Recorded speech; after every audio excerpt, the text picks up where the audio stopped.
మా 400 ఎకరాలు ఏదైతే భూమి ఉందో దాన్ని కబ్జా చేద్దామని రేవంత్ రెడ్డి ప్రభుత్వం చూస్తుంది. అన్యాయంగా అక్రమంగా విద్యార్థులను కూడా చూడకుండా ఒక గూండాలని నక్సలైట్ని ఎలా అయితే ట్రీట్ చేస్తారో ఆ విధంగా మా మీద అన్యాయంగా లాఠీ చార్జ్ కూడా చేయడం జరిగింది. గత 20 రోజుల నుంచి మా భూమి మాకు కావాలి అని చెప్పి అది మా హక్కు అయినా సరే మేము ముందుకొచ్చి అన్నిటికీ సిద్ధమని మేము ముందుకొచ్చి ధర్నాలు చేస్తుంటే పోలీసులను పంపించి యూనివర్సిటీకి ఎలాంటి సంబంధం లేదని అసెంబ్లీ సాక్షి కూడా చెప్పడం జరుగుతుంది. ఏం చెప్తారు దానిపైన? ఆంధ్రప్రదేశ్ ప్రభుత్వం ఉన్నప్పుడే అది ఐఎంజే భరతకి ఇవ్వడం జరిగింది ఆ ల్యాండ్. కానీ అది ఫేక్ కంపెనీ అవ్వడంతో మళ్ళీ ఆ ల్యాండ్ అది పెండింగ్ లో పడింది. వైస్ ఛాన్సలర్స్ ఎవరైతే ఉన్నారో మా దురదృష్టవశాత్తు వాళ్ళు పట్టించుకోలేదు. కానీ పెండింగ్ లో ఏదైతే భూమి ఉందో కోర్టులోని హైకోర్టులోని డిసిజన్ అయిన తర్వాత మళ్ళీ ఆ ల్యాండ్ ఏదైతే ఉందో అది బ్యాక్ వచ్చింది. బ్యాక్ వచ్చిన తర్వాత ఆ ల్యాండ్ ఎవరిదైతుంది? మా దగ్గర నుంచి ఐఎంజే భరతకి మేము ఇచ్చిన మా ల్యాండ్ మళ్ళీ హైకోర్టు నుంచి మేము తీసుకున్నాం, మాకు వచ్చింది ఆ ల్యాండ్. హైకోర్టు నుంచి తీర్పు వచ్చిన తర్వాత ఎవరిదైతుంది? అది మేము ఇచ్చినాం కాబట్టి మాకు వస్తుంది. అది తెలంగాణ ప్రభుత్వాన్ని ఎట్లయితుంది, కాంగ్రెస్ ప్రభుత్వాన్ని ఎట్లయితుంది? ఈ రోజు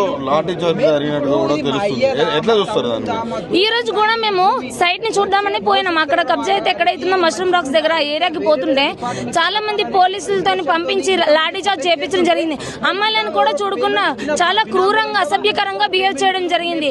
లేడీ కానిస్టేబుల్స్ కూడా వాళ్ళతో కూడా కొట్టించడం జరిగింది. లాఠీ చార్జ్ కూడా చేయడం జరిగింది. నేను ఒకే ఒక ప్రశ్న అడుగుతున్నా, రేవంత్ రెడ్డి నువ్వే కనుక మనిషి పుట్టినట్టయితే ఒక విద్యార్థిగా వచ్చి నువ్వు ఆలోచించు. ఇక్కడికి వచ్చి చూడు ఎన్ని మూగజీవులు చనిపోతున్నాయో. ఇక్కడ 500 పైగానే ఇక్కడ జీవరాశులు ఉంటున్నాయి. ఇది సమ్మర్ లో నేను గ్లోబల్ వార్మింగ్ ని కూడా నువ్వు ఎంకరేజ్ చేస్తున్నావు రేవంత్ రెడ్డి. ఒక్కొక్కసారి వచ్చి నువ్వు చూడమని చెప్పి మేము ఈ సందర్భంగా డిమాండ్ చేస్తున్నాం. ఇక్కడ మూగజీవులు ఏం లేవు, ఓన్లీ పొలిటికల్ వాళ్ళు దాన్ని కబ్జా చేయడం కోసమే అక్కడ మూగజీవులు ఉన్నాయని క్రియేట్ చేస్తున్నారని అసెంబ్లీ సాక్షిగా మాట్లాడండి. దానికి ఏం చెప్తారు మీరు? రేవంత్ రెడ్డి నీకు గుంట నాయకులు ఎవరు కనిపిస్తున్నారు? ఎన్ఎస్సీఐ క్యాడర్ కనిపిస్తుందా? ఇక్కడ ఎన్ఎస్సీఐ క్యాడర్ ఎక్కడుంది? ఇక్కడ చూపించి రేవంత్ రెడ్డి వచ్చి మా విద్యార్థుల్ని మా హక్కు కోసం మేము పోరాడితే నువ్వు మమ్మల్ని గుంట నాయకులు అంటావా? ఇక్కడ సింహాలు లేవు, పుల్లులు లేవు అంటున్నావు. మేము ఒక వీడియో రిలీజ్ చేస్తాం, అందులో జింకలు ఉన్నాయి. రేవంత్ రెడ్డి ఏంటి జింకలు అంటే అది అడవి కాదా? జింకలు అంటే అది ఫారెస్ట్ కాదా? నీకు ఎవరు ఏ హక్కు ఇచ్చారు?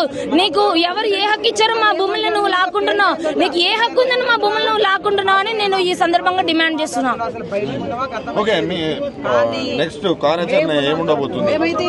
ఏదైతే 400 ఎకరాలను ఇప్పుడు డిఫారెస్టేషన్ చేస్తారో ఆ ఏరియా మొత్తం మాది. మేము హైకోర్టులో మళ్ళీ ఈ రోజు మేబీ తీర్పు రావచ్చు.